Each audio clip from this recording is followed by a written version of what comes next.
Hey guys, Epic Freedom News here. It is Friday, the 4th of February, 2022. Today's show might be a little shorter than we're used to over here at EFN, only because I'm a little under the weather. Don't freak out, alright? I just wanted to make quick work of this today.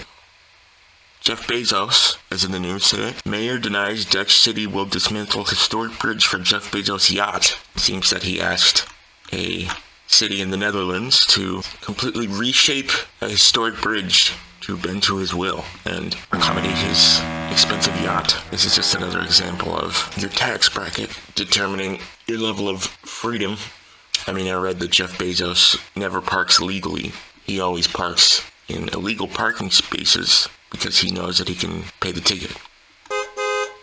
Must be nice. A spokesperson for the mayor in the city on Friday told CBS Money Watch that Dutch press reports that Rotterdam would disassemble an historic bridge to make room for Bezos' boat were false, and that it has not received or approved any such request. If Bezos or custom yacht builder Ocean Co. ask for an accommodation, the city will consider. So they didn't even say no. Yeah, Jeff Bezos is a weird dude. I say that about a lot of people, especially rich ones, but he's got that Tom York eye thing. His eye's f***ed up. Anyway, Jeff Bezos and his stupid yacht. I hope they say no. Susan Sarandon is in hot water for sharing a post comparing slain NYPD detective's funeral turnout to fascism. Susan Sarandon seemingly shared a message to Twitter comparing cops gathered to pay their respects to fallen NYPD officer Jason Rivera to fascists on Wednesday. The image Sarandon posted featured a tweet written by podcaster Danny Hyphen. The original tweet showed a photo of police officers lining the New York City streets and read, "I'm going to tell my kids this is what fascism looks like." Comparing a funeral to fascism, yeah, that's a good look. Sarandon's photo added the words, "So, if all these cops weren't needed for crime that day, does that mean they aren't needed any day?" Wow. I assume she's one of these defund the police types, but when she gets confronted with a purse snatcher, what then? It is unclear if the photo was made by Sarandon or a reshared post. A representative for the actress did not immediately respond. Yeah, gross. It's really dehumanizing to have your funeral be called a display of fascism. So what? Whatever you think about cops, I really think reverence should be held for things like that. She's really out of pocket. Frankly, I forgot who the Susan Sarandon was. I keep trying to call her Sarah. Another old bat with a bad take. She'd probably punch a toddler if he said it was a Nazi. I'm over it. Here we go. Looks like someone is jealous. Mark Zuckerberg told Meta employees to zero in on video because they're up against an unprecedented level of competition from TikTok, report says. Well, I'll say TikTok's been the number one app for who knows how long. And I know they own Instagram, but nobody f***ing uses Facebook. And Instagram Reels are definitely playing second fiddle. I don't think I've heard anyone deny that it's just a bad TikTok clone. After Meta posted brutal fourth quarter earnings on Wednesday, CEO Mark Zuckerberg reportedly told employees to home in on the company's way out video. Bloomberg reported Zuckerberg addressed staff in a company-wide virtual meeting on Thursday. He said the company was up against an unprecedented level of competition from TikTok. An attendee not authorized to speak about the call said. Zuckerberg said in an earnings call Wednesday that Meta would be zeroing in on Instagram Reels, the TikTok-like feature. Boom. They've already done what they could. Looks exactly like TikTok, and it works the same. I don't know maybe they're going to work on the algorithm. People have a lot of choices for how they want to spend their time, and apps like TikTok are growing very quickly, he said. The meeting attendee added that Zuckerberg appeared red-eyed and told staff he might tear up during the meeting, not because of the topics being discussed, but because he scratched his eye. How weird.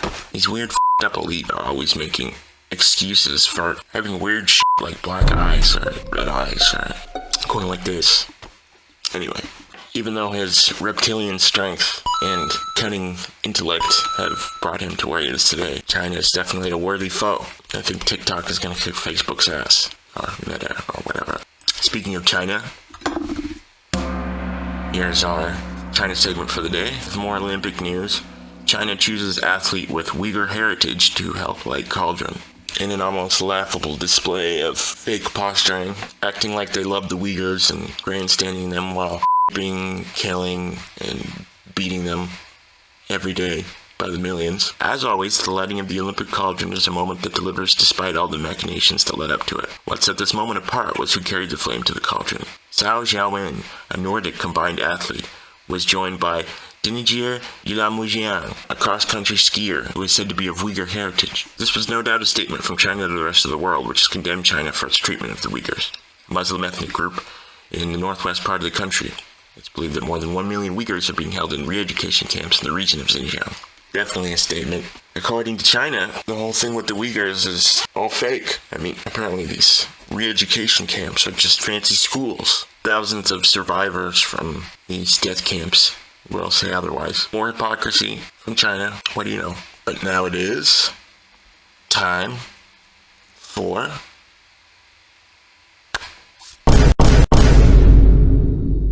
Oh shit, Morty. It's TikTok time. Bruh.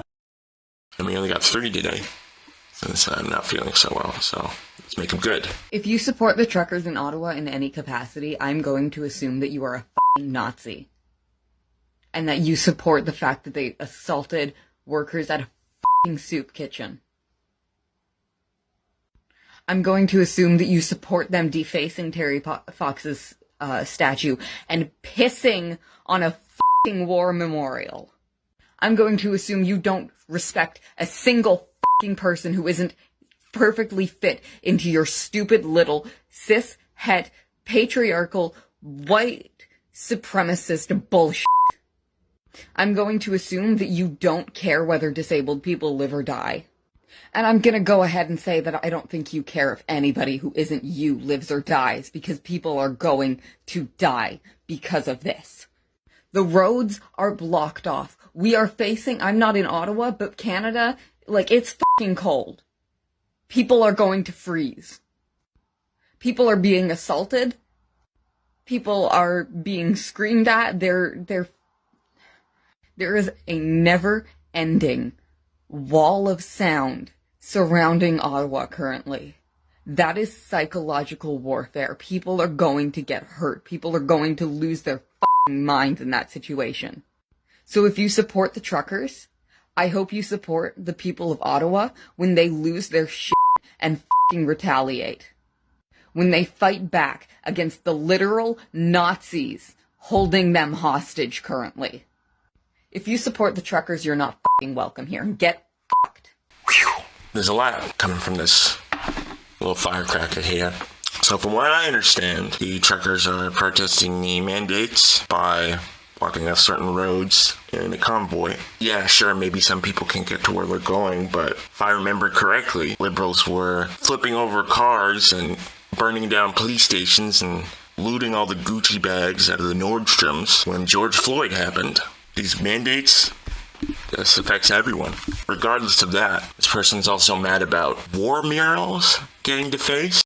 And, you know, again, last I remember, those guys love the same protesters protesting for Black Lives Matter f***ed up quite a few war murals and statues. So, I don't know what her point is with that. She then goes on to say that if you support the truckers, you probably hate disabled people. You probably hate women and trans people and all this other stuff. A lot of dots being connected here seems hypocritical to me, because as far as I've seen, these protests are nothing compared to some of the stuff we were seeing summer 2020. And I really don't like being told to get f***ed. I support the truckers 100%. She says Canadians are going to retaliate against these oppressive Nazis. Come on, everybody's a Nazi now. Those are the people who are retaliating.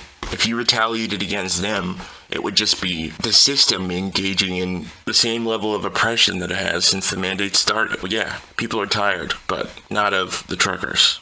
They're tired of people like this. I hate to tell you this, but actively not wanting to be fat is indeed fatphobic. Also, your statement just indicated that people who work out are also people who do not want to be fat. Did you know that fat people work out without wanting to become thin? Did you know that you can work out for reasons other than wanting to change your physical appearance? The fitness and diet industry has absolutely perverted what exercise is and what it is good for, like mental health and cardiovascular health. The industry has brainwashed us into thinking that we can micromanage and control our bodies and exactly what every part of our bodies look like. Sure, you can control your body to some extent, but not through healthy means. So I don't think I have to say that much here. If you work out to get skinny, you're fat phobic. Look, I am trying to get in shape. I don't feel good about my body and my stomach. But how is me working out to change that fat phobic? All the fat phobia stuff really drives me crazy. I mean, this woman definitely has a screw loose, but these arguments are popping up more and more. Next thing you know, eating a carrot will be fat phobic. And I don't think it's unhealthy to lose weight. She's implying that you can't change your body in a healthy way. Tell that to all those people who lost a bunch of weight and are super ripped and living a really nice life now without steroids, without all that stuff. There are plenty of people out there that did that. You can do it. Anyone can do it. The human body is an amazing thing. It's not some weird machine that we don't understand and just does what it wants. We've studied this shit. We know how to lose weight. We know how to get in shape. There's no shortage of books and websites and videos that tell you all about it. Acting like everybody who wants to get in shape is some steroid-popping lughead or something. This is your daily reminder to never get into a fight with a gay person. It doesn't matter how small or like weak they might seem. Every gay person has an unlimited amount of internal suppressed rage that they can access at any point, no matter how calm they seem. And I'm just going to give you an example of what that looks like. I'm not angry right now. I'm actually completely calm. I'm even going to just sit like this, you know?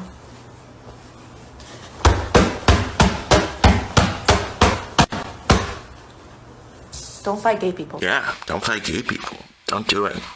I'm scared. I feel like they're going to jump out of the screen and come get me. Very scared. I gotta go, because I'm scared. I don't feel safe here. This is no longer a safe space for me. And I gotta go. So, Epic Freedom News. Friday, February 4th, 2022. I will see you on Monday.